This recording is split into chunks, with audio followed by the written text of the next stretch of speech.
नमस्कार, SBT news में आपका स्वागत है। मैं हूं आपके साथ दिव्यांशी गौड़। पेश है 4 अक्टूबर बुधवार शाम 7:15 बजे राजस्थान की बड़ी खबरें। जयपुर के बिरला ऑडिटोरियम में बीजेपी के आपनो राजस्थान सुझाव आपका संकल्प हमारा अभियान की लॉन्चिंग हुई। बीजेपी के राष्ट्रीय अध्यक्ष जेपी नड्डा ने कैंपेन की शुरुआत की। कार्यक्रम में पूर्व सीएम वसुंधरा राजे, बीजेपी प्रदेशाध्यक्ष सीपी जोशी, नेता प्रतिपक्ष राजेंद्र राठौड़, केंद्रीय मंत्री अर्जुन राम मेघवाल, उपनेता प्रतिपक्ष सतीश पूनिया समेत कई नेता शामिल हुए। नड्डा ने कार्यकर्ताओं को कहा कि आपके सुझाव से राजस्थान मजबूत होगा। यह संकल्प पत्र एक दस्तावेज ही नहीं है, यह हमारा लक्ष्य है और जिसे हमें पूरा करना है। कांग्रेस ने लंबे समय तक राज किया। कांग्रेस की संस्कृति थी कि उनके नेता जंगल में चूना लगाकर जनता को बताते थे कि यहां से सड़क निकलेगी। भोली भाली जनता उसे मान भी लेती थी। चुनाव हो जाते थे और जनता को चूना लग जाता था। राजस्थान के मुख्यमंत्री अशोक गहलोत ने उत्तरी सिक्किम की लाचेन घाटी में तिस्ता नदी में अचानक बाढ़ का आ जाने से सेना के 23 जवानों के लापता होने की खबर पर चिंता जताते हुए इन वीर सपूतों की कुशलता की प्रार्थना की है।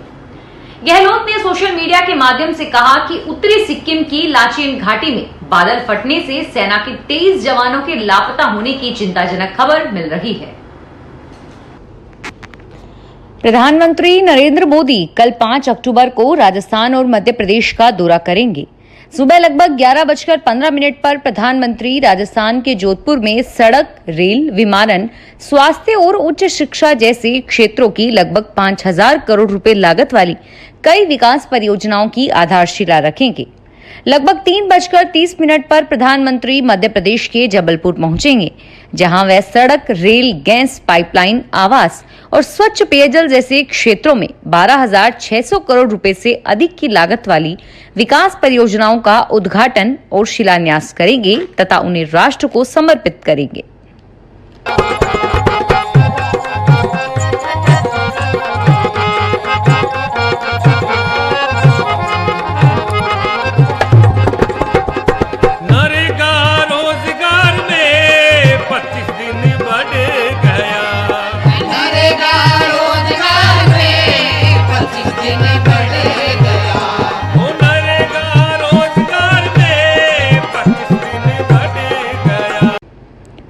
राजस्थान के पूर्व डिप्टी सीएम सचिन पायलट ने बुधवार को ऐलान किया है कि वो टोंक विधानसभा से ही अगला विधानसभा चुनाव लड़ेंगे।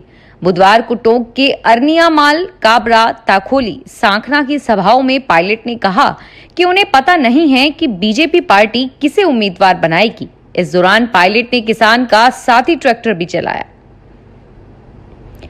जयपुर जिले में आगामी विधानसभा चुनावों के लिए सभी 19 विधानसभा क्षेत्रों कोटपुतली, विराटनगर, शाहपुरा, चोमू, फुलेरा, दूदू, झोटवाड़ा, आमेर, जमवारा, रामगढ़, हवा महल, विद्याधर नगर, सिविल लाइन, किशनपोल, आदर्श नगर, मालवीय नगर, सांगानेर, बगरू, बस्सी एवं चाकसू की मतदाता सूचियों का अंतिम प्रकाशन कर दिया गया है। पिछले 5 साल में जयपुर के 19 विधानसभा क्षेत्रों में मतदाताओं की संख्या में 4,63,000 की बढ़ोतरी हुई है और अब मतदाताओं की संख्या 45,83,000 से बढ़कर 50,47,000 हो गई है।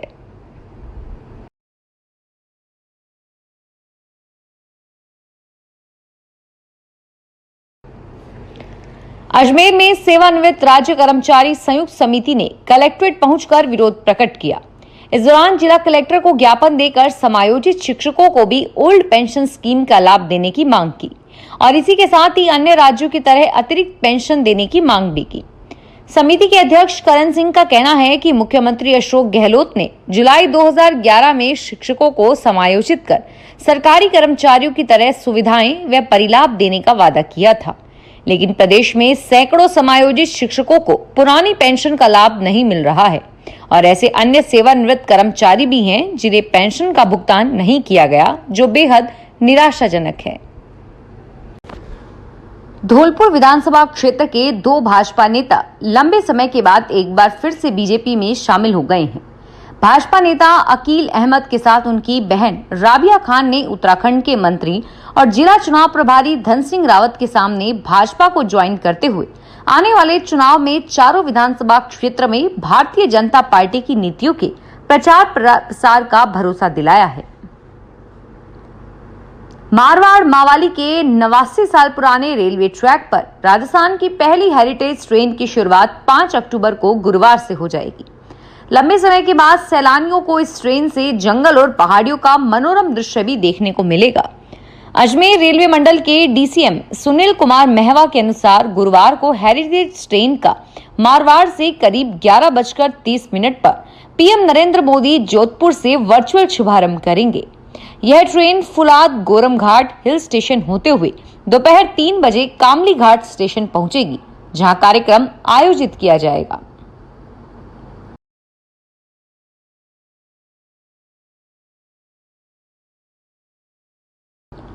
राजस्थान शिक्षक संघ राधाकृष्णन धौलपुर ने माध्यमिक शिक्षा निर्देशक राजस्थान बीकानेर को ज्ञापन भेजा है, जिसमें स्कूलों में टीचर्स और विद्यार्थियों को अटेंडेंस शाला दर्पण ऐप पर ऑनलाइन दर्ज करने के आदेश का विरोध किया है।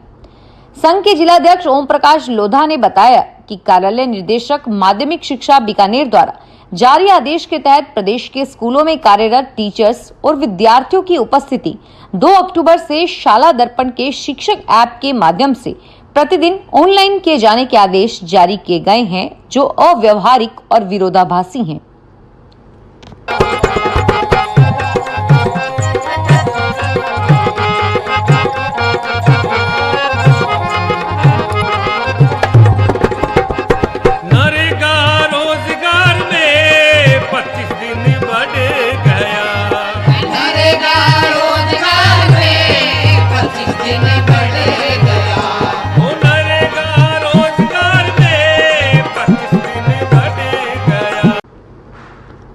राजस्थान पर्यटन विकास निगम के अध्यक्ष धर्मेंद्र राठौड़ की अनुशंसा पर राज्य के सूचना एवं जनसंपर्क विभाग की ओर से अजमेर के गैर अधिस्वीकृत पत्रकारों को मेडिकल डायरी की सुविधा उपलब्ध कराने के लिए आदेश जारी कर दिए गए हैं।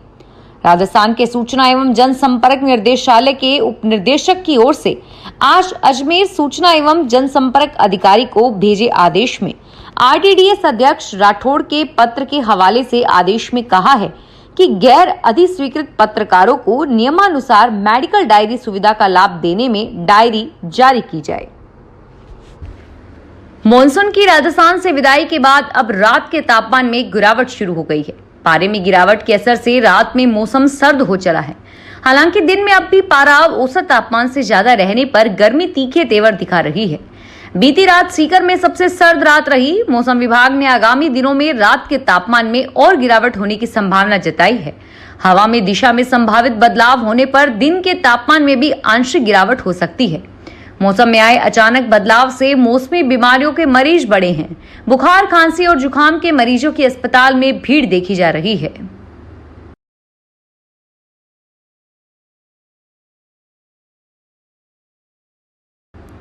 कोटा जिले के लाडपुरा व सांगोद तहसील के किसान पानी की मांग को लेकर कलेक्ट्रेट के बाहर धरना दिया। चंबल का पानी आलनिया डैम के डालने की मांग की। किसानों का कहना है कि कमांड एरिया में होने के बाद भी 40 से 45 गांवों के लोग चंबल के पानी को तरस रहे हैं। किसानों ने जिला प्रशासन को ज्ञापन देकर 8 दिन में समस्या के समाधान की मांग की। मांग पूरी नहीं होने पर चुनाव बहिष्कार की चेतावनी दी। किसान कुलदीप ने कहा है कि लाडपुरा व सांगोद क्षेत्र के 40 से 45 गांवों के लोग सिंचाई के लिए आलनिया डैम पर निर्भर हैं। राजसमंद जिले में खरीफ फसल की कटाई करीब 80% हो गई है और अब काश्तकार रबी फसल की तैयारी में जुट गए हैं। बीपर जॉय के तहत हुई अच्छी बारिश से जलाशयों में पानी की आवक अच्छी होने से गेहूं और जौ का रकबा बढ़ने की उम्मीद है और इस बार पिछले साल से मुकाबले रबी की फसल का क्षेत्रफल कम होने की उम्मीद जताई जा रही है। जिले में खरीफ की फसल की बुआई 95,594 हेक्टेयर में हुई थी। बुआई से पहले बीपर जॉय तूफान के चलते जिले में अच्छी बारिश हुई थी और इसके कारण इस बार बुआई भी अच्छी हुई, लेकिन समय के साथ मानसून की बारिश नहीं होने के कारण असिंचित क्षेत्र की करीब 50% फसल खराब हो गई। राजस्थान में शिक्षा विभाग ने भले ही सरकारी स्कूलों में शिक्षकों के बाद अब विद्यार्थियों की हाजिरी भी ऑनलाइन कर दी है, लेकिन सवाई माधोपुर जिले में वर्तमान में कुल 246 स्कूलों में इंटरनेट की कोई सुविधा नहीं है। ऐसे में इन क्षेत्रों में संचालित सरकारी स्कूलों में यह योजना फेल होती नजर आ रही है। शिक्षा विभाग की इस कवायद में ग्रामीण क्षेत्रों का इंटरनेट का नेटवर्क बड़ी चुनौती होगा। जिले के कई गांवों में इंटरनेट नेटवर्क माकूल नहीं होने पर ऐप पर हाजिरी करना शिक्षकों के लिए परेशानी बनेगा। ऑनलाइन हाजिरी से समय बर्बादी का हवाला देते हुए शिक्षक संगठनों ने भी इसका विरोध शुरू कर दिया है।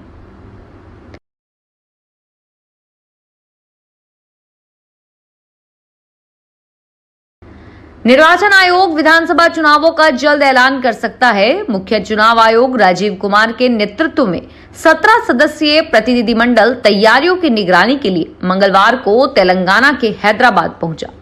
40 सदस्यों वाली मिजोरम विधानसभा का कार्यकाल दिसंबर में समाप्त हो रहा है, जबकि 90 सदस्यीय छत्तीसगढ़ विधानसभा और 3 अन्य राज्यों का कार्यकाल जनवरी में समाप्त हो रहा है। मध्य प्रदेश, राजस्थान और तेलंगाना में आने वाले दिनों में चुनाव होने वाले हैं। तय कार्यक्रम के मुताबिक इलेक्शन कमीशन इसी महीने इन राज्यों के चुनावों की तारीखों की घोषणा कर सकता है। फिलहाल इस बुलेटिन में इतना ही और फिर हाजिर होंगे तमाम बड़ी खबरों के साथ।